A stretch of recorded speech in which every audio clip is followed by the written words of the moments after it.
bajo las estrellas, escondido en el océano, bajo las nubes de nuestro planeta azul, se encuentra Calvocagina, un arrecife encantado que se mantiene en secreto y está protegido por la luna.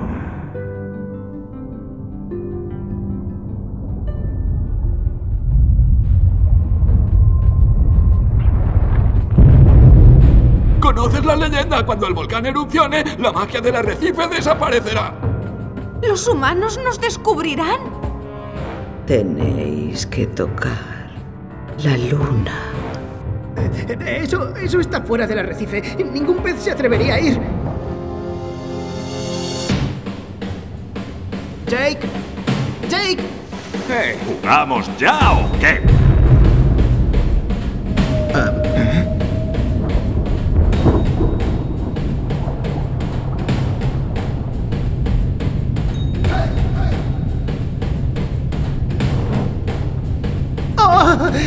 ¡Son esos humanos otra vez!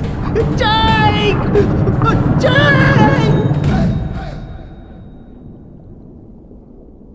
Y la luna es la que controla la marea. Su fuerza gravitacional atrae el agua y eso es lo que hace que suba la marea. No tienes ni idea de lo que hay fuera del arrecife. Estarás perdido sin mí en esas aguas peligrosas, desconocidas, llenas de humanos.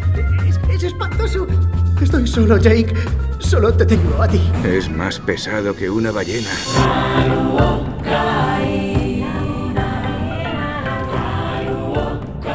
Pero tocar la luna... eso es cosa de humanos.